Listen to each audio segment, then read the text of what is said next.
Hey guys, this is Joe from Excel by Joe. In this video, I'm going to go through 10 of NBA players who have been very hot and been streaking over the last 7 days for today's games on November 10th. So hit the subscribe button, hit the like button, and let's get going.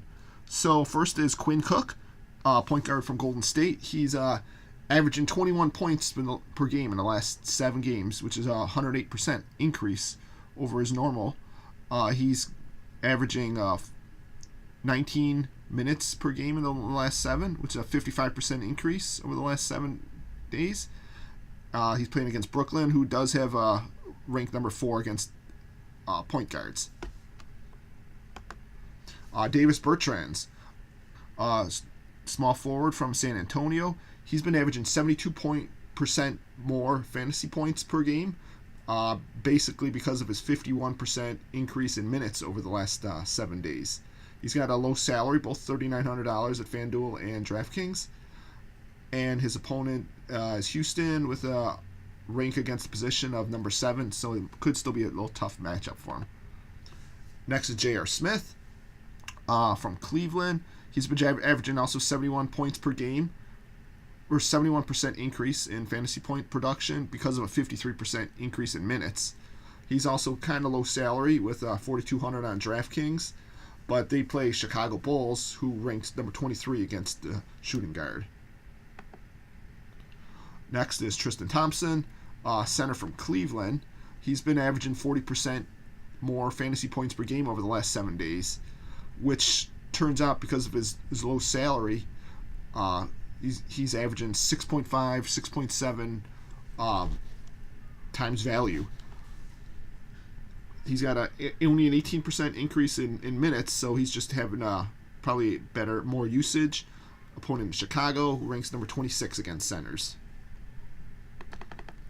And next is Patty Mills, point guard from San Antonio, who's averaging 38% more fantasy point production over the last 7 days. He's only got 8% increase in minutes, so his usage is up, although he plays Houston, which ranks number 2 against their position.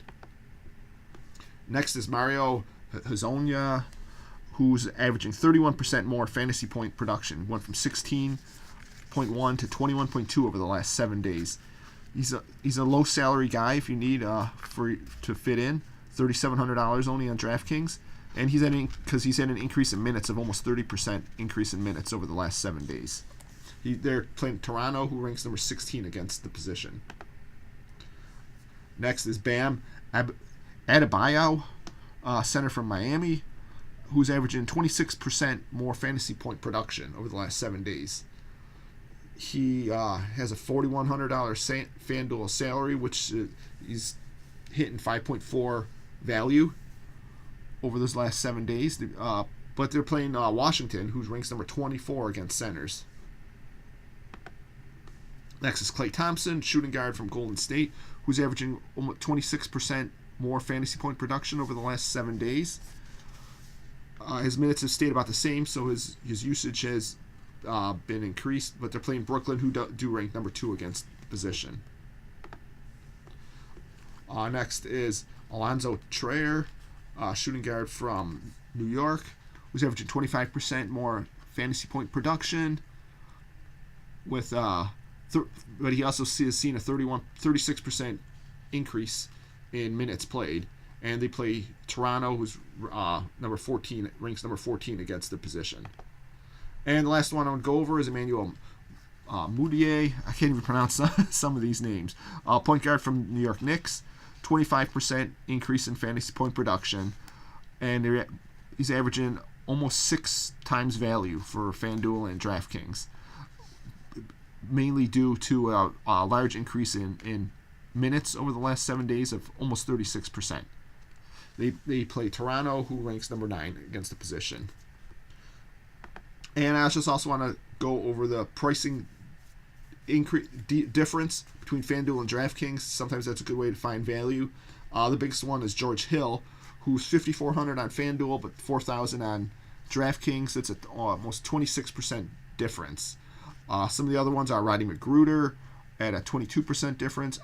Otto Porter, Clint Capella, and Jarrett Allen and there's Steve Adams down the list, and we rounded out with Wendell Carter.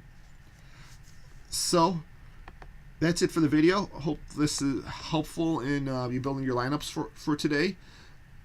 If you have any questions or any feedback, or just want to leave a comment down below, do that. Please subscribe and let me know if these are helpful or not.